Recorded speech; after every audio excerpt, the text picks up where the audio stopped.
Hey, yo, it's Friday. SmackDown finna happen. Yeah, I know I'm on deck. We here for it. My space I would be in today definitely will have a lot more of an aggressive vibe toward it. However, I need not that energy be impacting the others that don't necessarily uh know what I'm doing for the WWE universe right now. I don't need lightning to strike at random, you know what I mean? And then all of a sudden we got to do a whole bunch of, just things that I don't want to go into this any further. I look around the community, bro. I see some stick around, I see others go. I see the wants for the opinions to be felt. You know why it's not happening like that? Because we can't feel y'all opinion.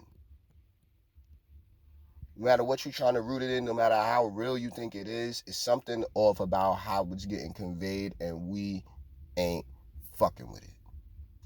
We isn't me, but then I'm recognizing certain things that don't make creative. If I was to really go and roam this community and look for the people that are trying to drop the ideas, I don't ever see any of those things that they're talking about. It's been a couple of years. So, I mean, in respect to the community that I look around at, you know, place the proper respect where it belongs, and that is technically with the vocal minority. If you think you're one of them, talk to the mafia. Let's continue though. All right, so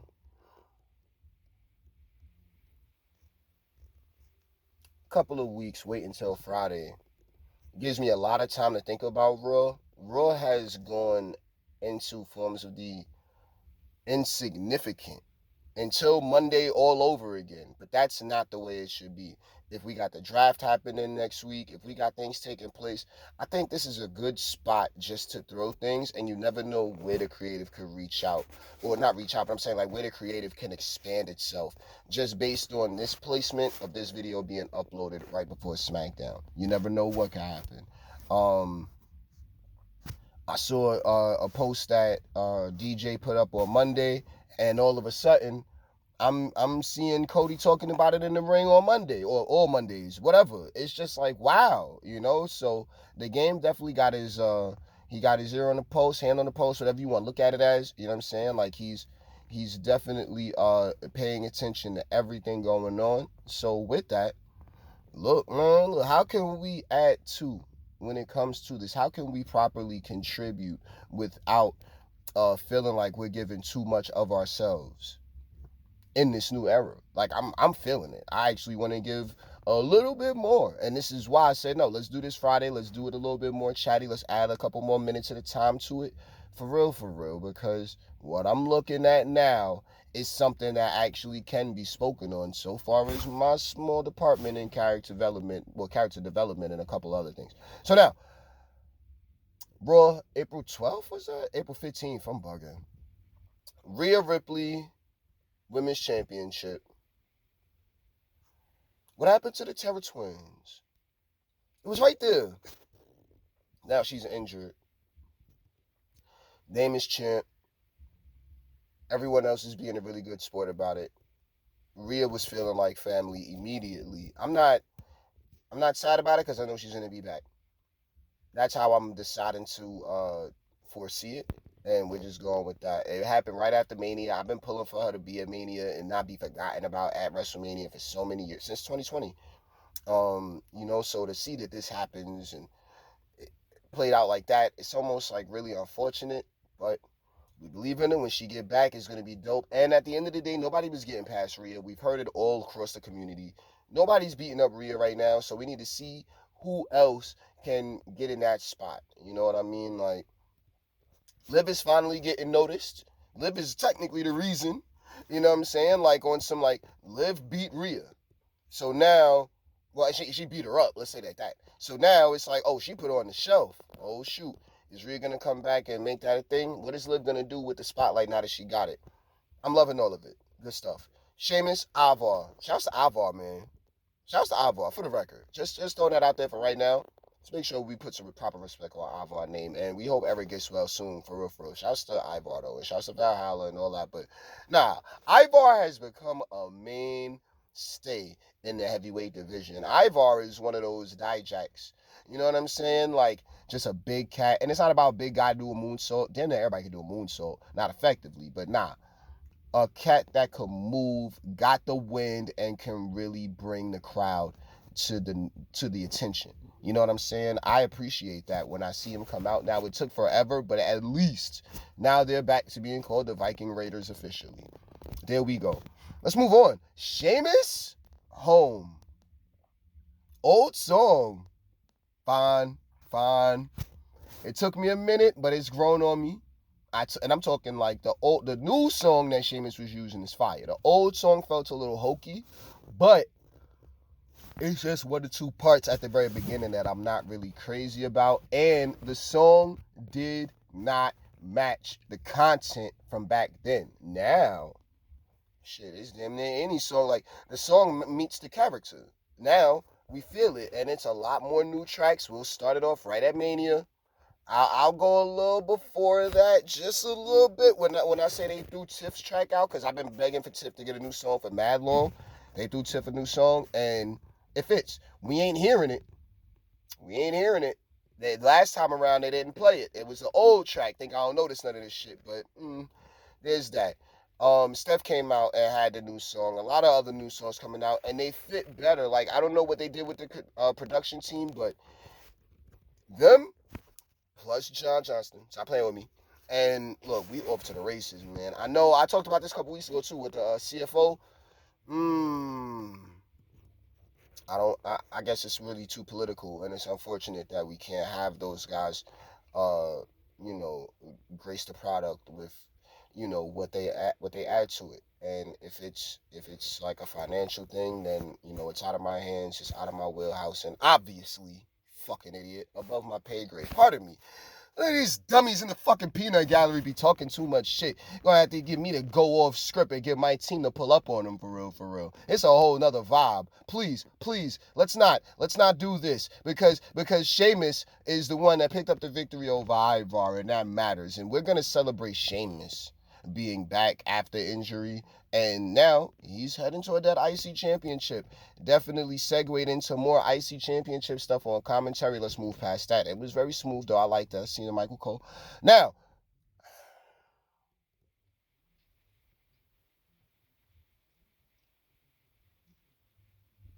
as much as I love Michael Cole, for him to act like a whole bird and speak down on Pierce like that, I feel like Pierce might need something to say about it. You can't just call him a middle management stooge like that and think you're getting off Michael Cole. Michael Cole too old for the singlet now, so we just need to start fucking him up on commentary, like doing stuff that's going mess him up. Like there was a while everyone was throwing things at Michael Cole and fucking with him and shit like that. Yeah, I want more of that.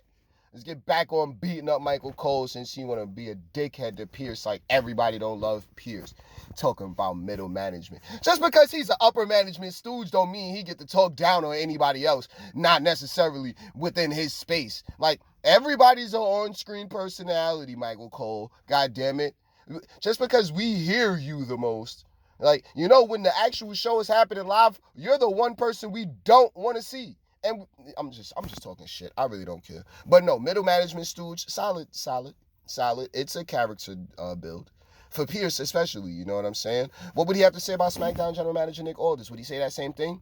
You see? And this is where that dissent comes in. So I want to see. Because now they both might need to get in the ring with that singlet. Whatever though. I said more than enough about Michael Cole. Triple H, Tag Championships, shouts to Pierce. Miz, Truth, Awesome Truth.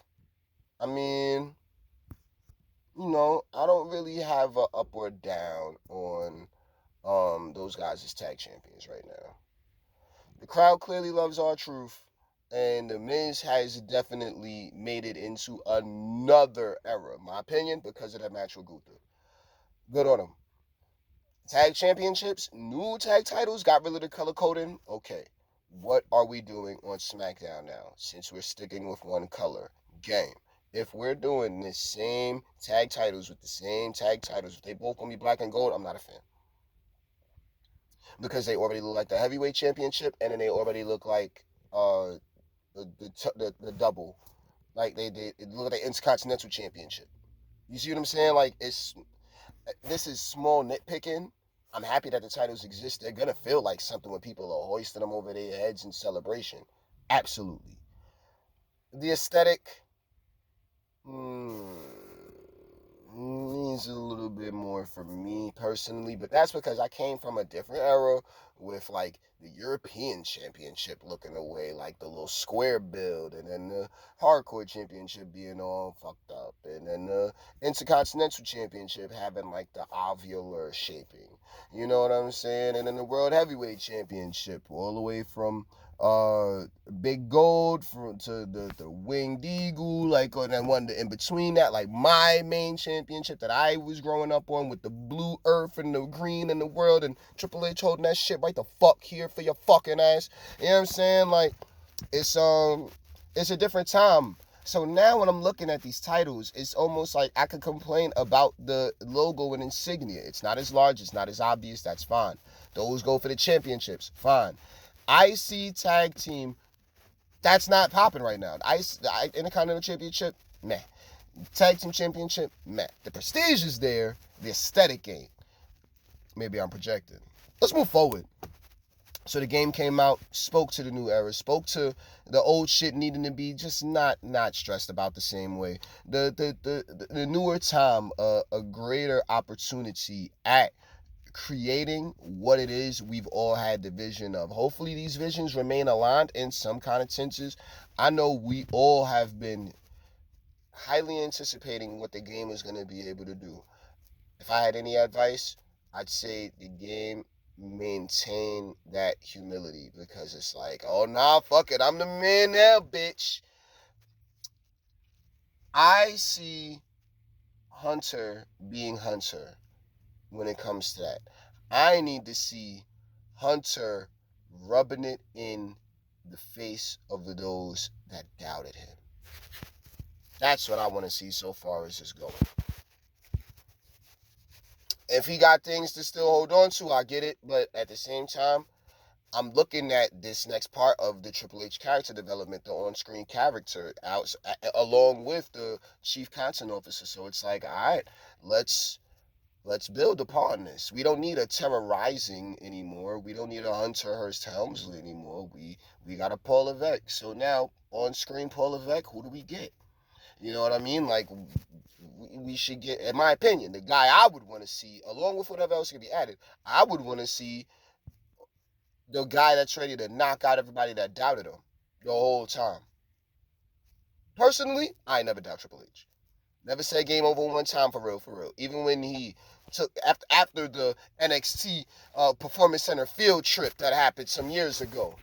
Oh, man, let's move on, man. Let's move on. So new tag titles, Awesome Truth got them. Good. DIY, New Day, Creed Brothers, number one contender. Creed Brothers good, looking good. New Day looking great. And then DIY looking solid. DIY won, good. Are they going to be the first tag team champions after Miz and Truth? I would not be mad. Screams at a new era. Do we do this at a pay-per-view? No. Do that shit on Raw. Yeah. I think pay-per-view prestige, pay-per-view cloud is not going to do it right now. I don't think so. I don't think that is going to get the titles back where they need to be. I mean, the new era is a new era.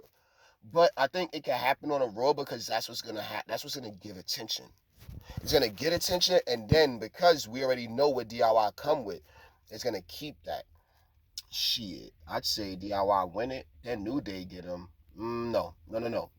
DIY win it, then they beat New Day, and shouts to New Day for the record still, always. Don't twist that, but like that, those are my bros. Like they somewhere around here right now. I'm not gonna get into it, but whatever. Um, running around the Millie.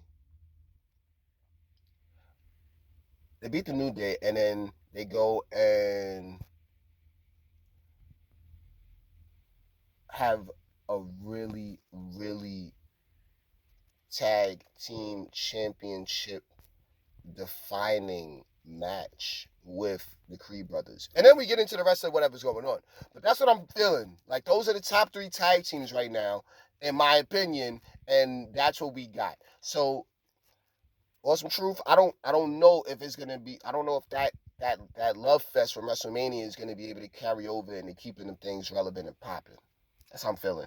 New Day, after maybe 2 times, after 2 with 2 more teams with the belts, then New Day could do it, because then we can have some fun and keep that shit up. But that's still a lot for down the line. Right now, I want DIY to win it. Missing Truth get it, I could try to understand, but I'm definitely following the DIY story with that. Let's move on. Candice LeRae, Indy Hartwell, Maxine Dupree, Ivy Nile. All right. You know, I'm a little mad. I really don't read these. I don't be caring to. Shouts to it, but I'm going to go ahead because shouts to Indy. It seems Indy Hartwell has joined Candice LeRae in heading to the dark side. Boy, I love it. I love it. I love it.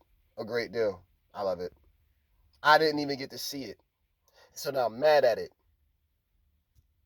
Because I love it. But now I love it. Like, now I love it. Now I want to see what they're doing. Like, I'm going to trust Game, because I know Game get a little crafty and shiesty with this shit. So we going to wait to see how Indy, and like, I wanted to see the beginning of it because then I could work with it. But nah, we going to see, because sometimes that acting out it gets a little blah. And I get it. Like, that goes back to like fucking Cora and Roxy. Oh, God. And shouts to Roxy. We're the world star. Let's move forward, man. So they beat what was it, Maxine and Ivy. Okay. You get to the main roster, you gotta work your way up. It takes time. Sometimes everybody don't make it. Ivy's small. Excuse me. Ivy's tiny. So it's gonna be a little bit more. You know what I mean? Like, she has the look, but she needs to be able to really make those muscles look like they mean something. That's how I feel. And we love Ivy here. She still should be running with the Creeds and all that stuff. Like, shouts to Diamond Mine Forever, all that shit. I would like to see Ivy in time. But if Triple H don't think she's ready yet, or whatever, the creator don't think she's prepared, then it's okay. Maxine, I like her and Maxine together because then they could train. Get that tag team on level up. My opinion. Not my recommendation, but that's my opinion. Get them on level up. Let's see what they do. Like, get them rounds in, get them on NXT and see what they do. They'll love to see Ivy, and then her and Maxine. I think everyone can see that they're trying to get Maxine, on the point, so where they don't have to talk that crazy about her no more. Good on them both. Good on all 4 of them. Let's move on. Andrade, Dom. All right, and I'm seeing Rico in the ring. A whole bunch of Judgment Day craziness. All right. I'm not even about to do it. Dom is still a heat magnet. And Andrade, I mean, come on now. I'm glad to see that the people have taken back to him. We're just going to need to see more on TV elements of him. 3 hours coming to Netflix. I will be there, and then we can talk all of this shit in way more detail, but that's all the way next January. Right now, I'm going to continue. Shouts to Hulu to appreciate my experience on Hulu, just watching, getting to see the stuff that they want us to see, the shit that I will say matters most because of how it was acted out on television. It's something that I'm going to be able to maybe at least delve into a little bit more. Damn near 20 minutes in, I told you I was going to go hard for this because I might have to beat an ass later. You don't never know. Put them on the airwaves like that. Chelsea Green, Piper Niven, Katana, and Kaden.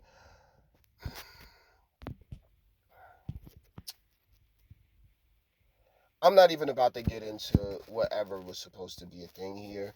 Katana and Kaden shouldn't be losing, but Chelsea and Piper have a lot more character built.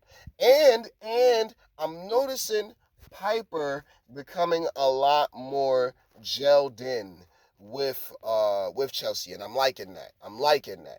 I'm loving the dynamic. Piper already has her attitude. I don't even remember what happened and what took place during the segment, but I know I was really feeling the add-on You know what I'm saying? That Piper did. You know what I'm saying? Like Piper expressed something while Chelsea was complaining on SmackDown, I'm assuming last week, and it was really, really good. I can't remember exactly what it was.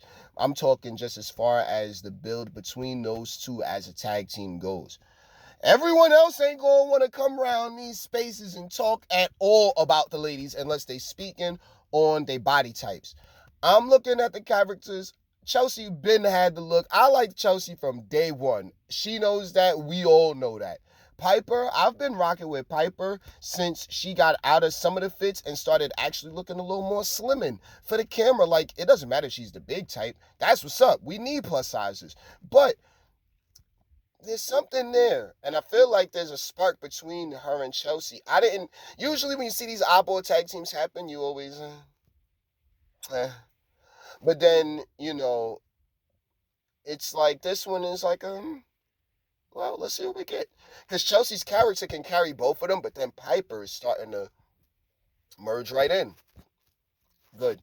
Shouts to the Level Up on Roku, by the way. Just saying. All right. Cody Rhodes gave thanks to those that helped him at WrestleMania XL, from the fans to Seth to Triple H and The Rock and Roman and everybody else, Paulie and Solo and shit. Us over here talking in our cars or random apartments, us talking on the terrace at our clear new homes that we will never be leaving ever again. You know what I'm saying? Like, a lot of us are, you know, we received the thanks and appreciation from Cody, and in my opinion, um let me leave the terrace with this one. Everyone going their paths and going their directions as far as Cody and Seth and Rock and Roman and all the rest of that goes. It was something fun, and I look to Cody now as the Universal Champion, and we've heard all of the complaints, we've heard the worries, we know what we could potentially be worried about. What I have for Cody is um, that edgy politician. Make the positive of his negatives. That's what I got for it. It's more than enough happening right now, and within that sphere. My opinion, I think it would be a nice way of paying homage since we have positive energy toward Cody. Everyone, I think we can make the most of what's happening at the other spaces right now with the popular politician. But I think we can find something for Cody there because he's not going anywhere. Clearly, he'll be here for a while. And if we're gonna get ourselves comfortable with this fun dynamic of Cody and the championship, then the best thing to do is to start forms of the reinvention so he doesn't steal out. We know humble Cody. We love humble Cody. We love politician Cody. He's great. We appreciate the things he's tried to do, and it's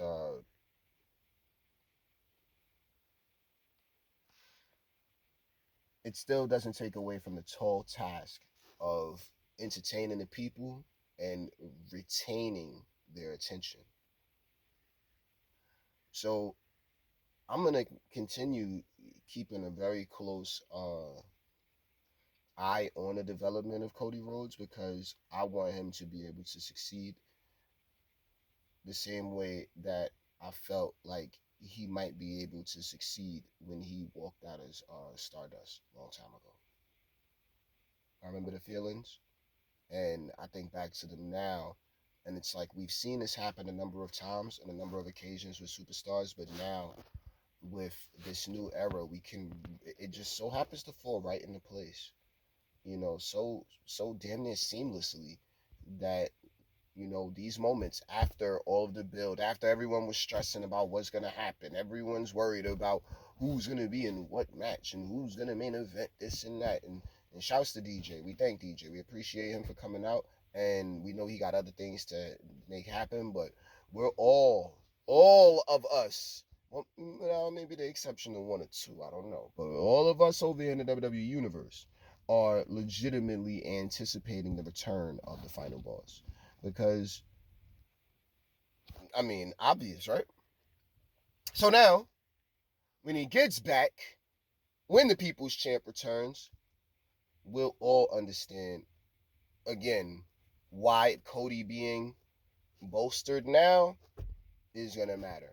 Because if we get Cody where he needs to be now, then the final boss is not gonna be coming back round trying to wreck up a China shop, acting like he was the motherfucking bee's knees there the whole time he was gone. But I can't wait for him to get home, to be honest with you, because I mean I like the direction that he's gone with his character, for real, for real. And then the real life element, because I also follow him on a form of social media. The real life element of who he is really lends to our world being real, and then the world that they create on television being uh worth a look. You know what I'm saying? Like, I appreciate DJ for what he did. I appreciate Cody for what he's going to be able to offer. And that's what I got so far as like me thinking about the World Heavyweight Championship right now. IC title, main event. Is it the main event? No, it's not. Yes, it is. Chad Gable, Sami Zayn. New era, getting Sami over. I'm here for it. If you're champion, you're not the underdog anymore. Sami acting like the underdog story that everybody loves may go still, may not, but I feel like it could. I don't know. It's a new era. I haven't observed the game enough within his space and element to know what he's going to do.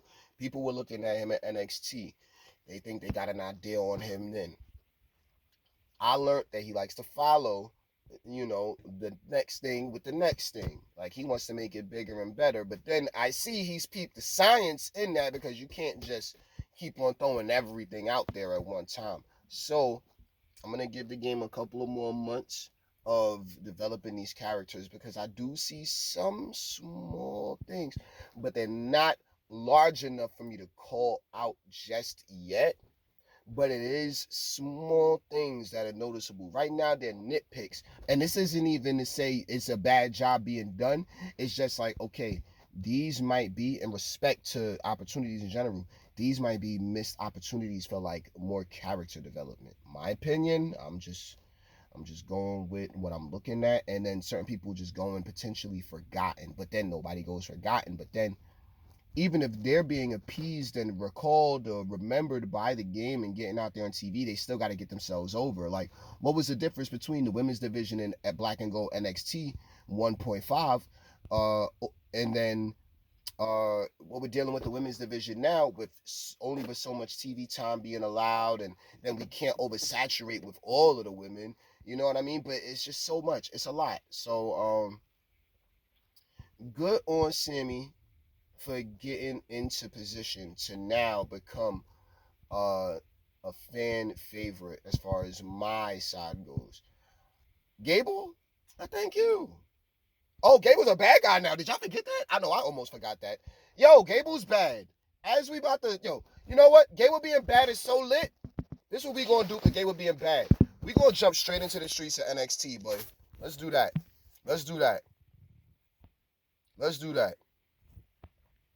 I want to see what's going on in the streets of NXT. Now, we've been here damn near 30 minutes. See, that's a 3-hour show, so that's 10 minutes an hour. Good lord. Let's go and find NXT now as we run around. Thank you for that. Alright, so April 16th, Noam Dar Dijak, LOL, cookies. Shouts to Dijak, and that's a fact. That's a fact. It's crowds on the main roster talk about Push Dijak. I'm here for it. I love Dijak. We've been rocking with him since the first names. He was, I believe, on the first episode of NXT 1.5. And he was on Worlds Collide a long time ago. Like, look, Dijak is definitely one of the biggest bros there. When Dijak is too old to do this, which he never will be because he doesn't age, um, I sense a Coach Bloom with him. I sense a Oni Lorcan with him. You know what I mean? Like, I see somebody that can stick with this for the rest of the days, if anything, and really be just a respected figure. Like, I really, really like Dijak. So shouts to him. We not gonna shout out Dijak and nothing like that. We gonna shout out Metaphor, bro. You out your fucking mind? Like, Metaphor that. Like, I got my other hand on the phone right now, so I can't really do too much of the, you know what I mean? But yeah, shouts to Metaphor, yo. Shouts to Noah. Um Oro looking solid. He's a figure there now. Oro is like the UK rap in hip hop right now, and I don't know what to make sense of when it comes to that, but that energy, Oro got it. Good for him. And I mean, oh, come on out, Lash and Jackie, come on out, LaShawn, Jakarta, come on out. Ain't nothing to talk about. It's nothing to talk about. It's nothing to talk about. Let's move them up. I say let's get titles on everybody. I'm just talking shit now, though. I'm playing around with it, having fun. Shots of Metaphor. No one beat Dijak. That's actually that's a good move to have Metaphor look strong. But Dijak ain't going nowhere anyway, so let's keep it moving. What do we get after that? Lola? Yeah. Alright, so now we got Lola and Soul Ruka. Okay. I don't know who that dark haired chick was the week before talking backstage with Ariana Grace. Fine. I thought it was funny though. Good on Soul. Hope the knee really, really, really gets better. Move fits. It's the next RKO. It's about to be lit. She's gonna be so turned. I'm gonna go 3 years now. 3 years, maybe 5, just looking at the full process, but we'll see. No rush to no main roster.